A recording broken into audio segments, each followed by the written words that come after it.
All right, this is the second video on the db2 install. So the last video, it is the db2 install using the db2 underscore install method. So in this video, I'm going to use the db2 setup,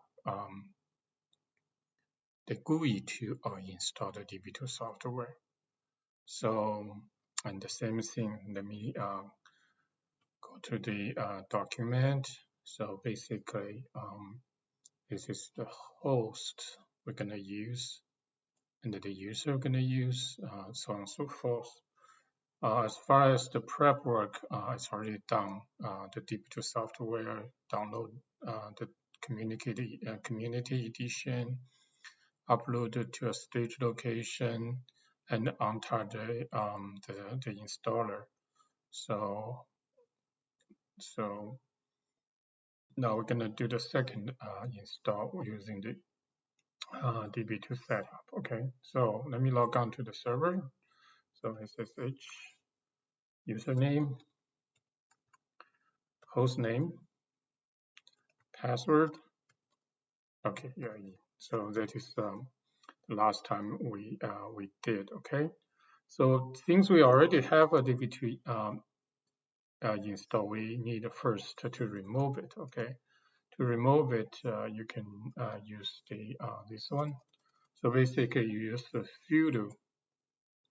This is the db2 software location, whatever being installed, right?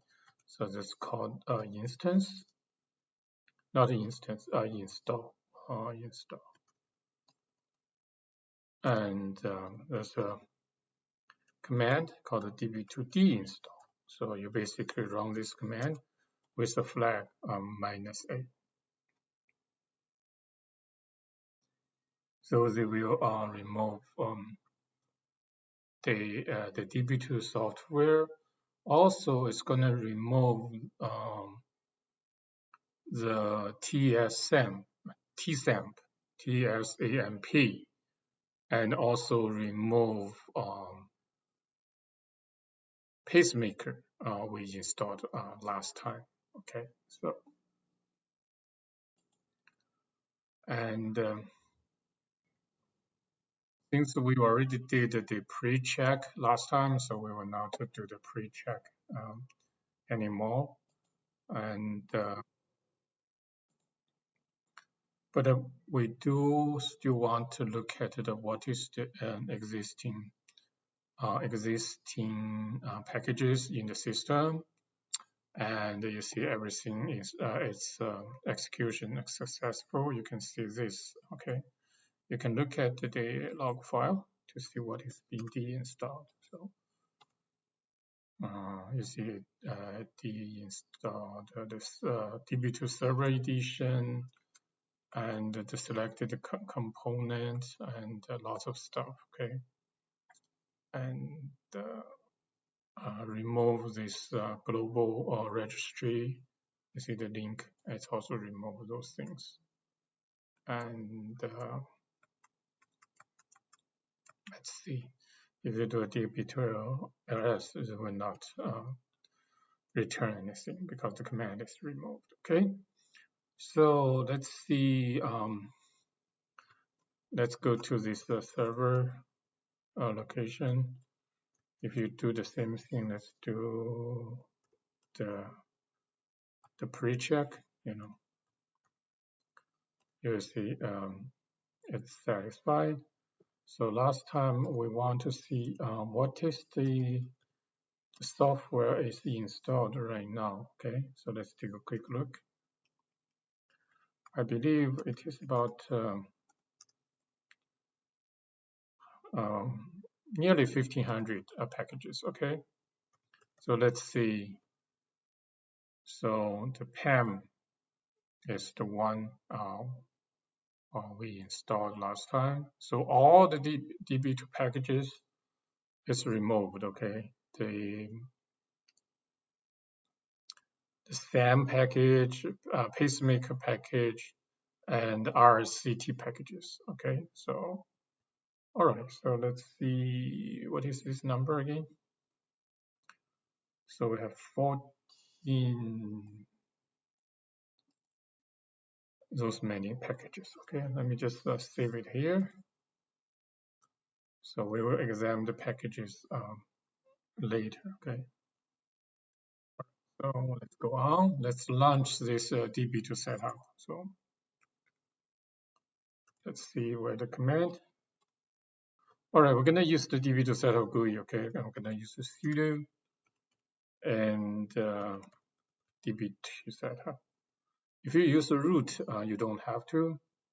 But this command is gonna fail because for those GUI, you have to use like X Windows, or you can, if you have a Linux desktop installed, you can directly go to the console, like physically, like the computer in front of you, you can do the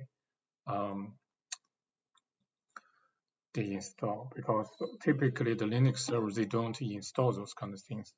You have to access remotely using the the X window, you know. So what I'm going to do is I'm going to use a software called mobile xterm, whatever called a mobile xterm. So same thing. I'm gonna this time use root. Okay, root at R1. And the reason I'm using root, I just don't want to use so-called xterm tunnel, you know, tunneling. So you can use the user with a sudo like this user, they have sudo privilege. You can do as well, but you need to set up like xterm tunnel. So I'm not going to use. I just directly use the root. Okay. Okay, let's go to this location. So I'm going to this user. So I'm gonna go to server deck. So now if I do a db2 setup, because I'm a root, so you will see shortly that the X window will be displayed. Okay.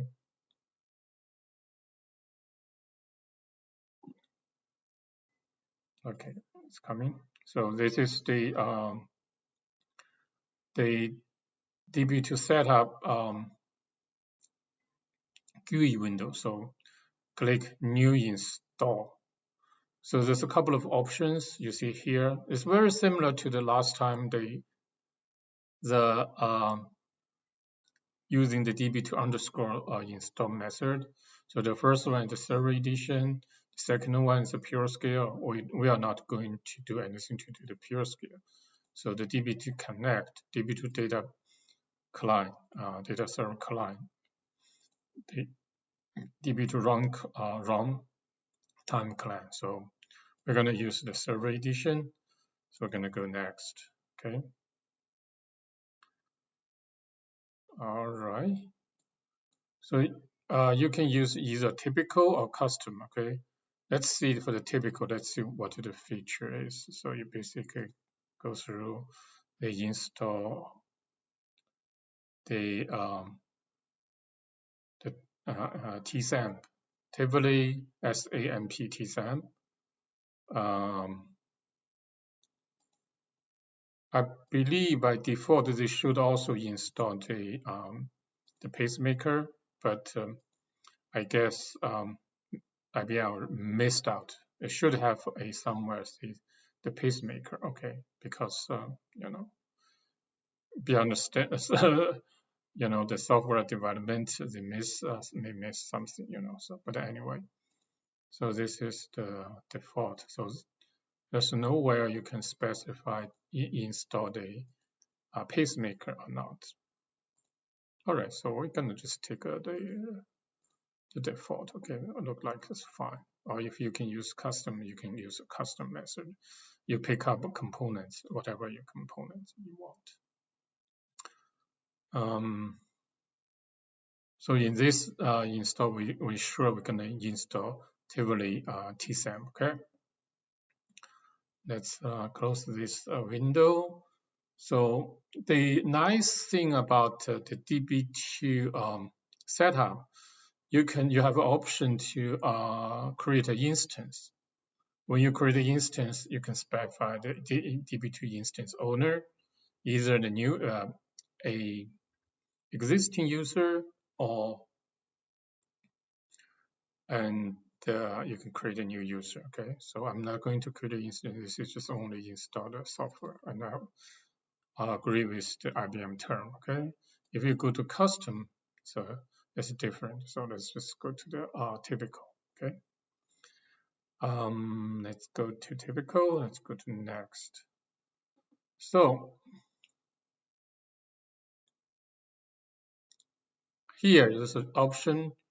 One is you install the this edition and save a response file.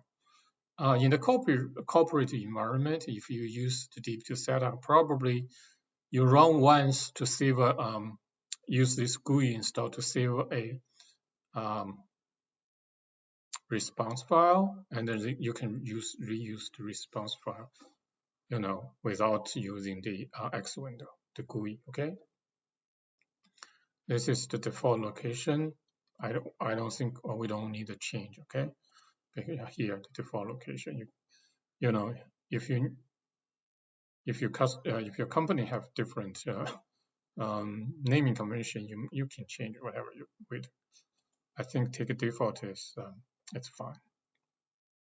You can view the summary, what is being installed. I'm going to close this one. Yeah, then go to finish. Okay. It says the file is specified. Do you want to overwrite it? Okay, so it says yes. That means they are asking this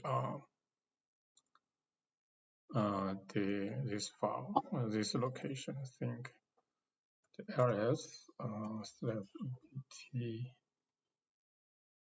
IBM. They are asking this directory db2 already exists. Okay, so this is the location. Now it's going to do the software installation. You see the directory is already created. The binaries is going to copy to this location. Okay, let's take a look at what package is installing right now. So let's take a look at you see right now they install this RSCT, reliable, scalable clustering technology from IBM. Prior to that, we also have some packages start with SRC. I would think it's sort of something.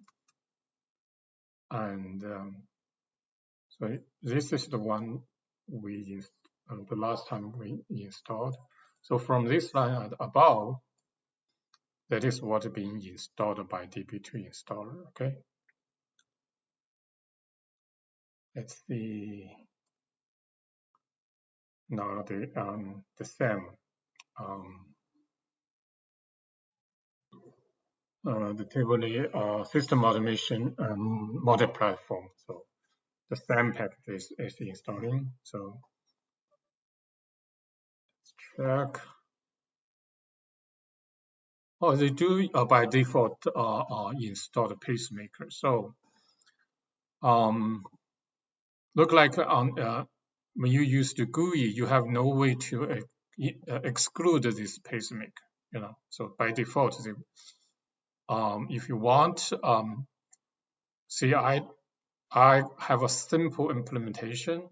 I don't want those pacemaker. I don't want, those things. What is that? I don't want this tablet stuff. So you can't do it. You have to use a different way to do that. For example, when you use the db2 install, this option you can see. I don't need to install tsam. I don't want to install pacemaker, because I don't need it. For example, you install the standalone database, okay? But for the GUI, it looks like they don't have options. See, I exclude those things, okay? For SAM, you can exclude. For pacemaker, because it's new, the GUI is not modified, adding options that exclude this pacemaker. However, for the command line, they do have a way. Let me while it's reinstalling, let me show what I mean. Okay, so if you use this one, you will see the plot.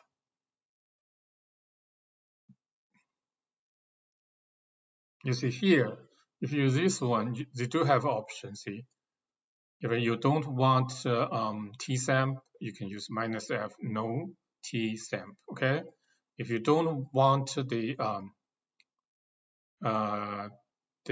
pacemaker, you can do the same. Okay, you can maybe that is the next video I would like to show. But here we can still find out. You can just see like a studio to find out. Okay. So anyway, so the install successful. There's nothing else. So basically finish. Okay, so it's finished. So let's go back to my window, SMD window, and see now if you do db2 ls, you see it is reinstalled, installed using the GUI. And also, if I'm sudo to root, you will find the response file. You see, here's the response file. In the future, if you want to do the silent install, you can use this response file. In this case, it's very simple because we only install the software. We take a typical. If you want to customize, probably the response file is more complicated. You can have lots of options in the response file, especially if you decided create the db2 instance when you run the db2 installer and the setup. You will see lots of entries rather than simple.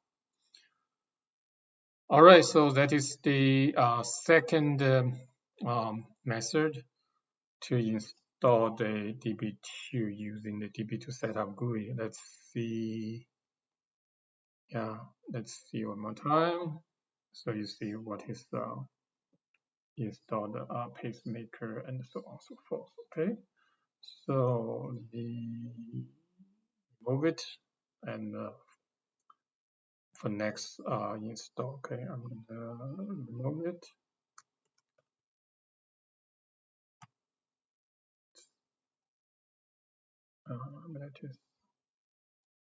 That is -d install. Okay, so I'm gonna remove it. Okay. All right, that's for today.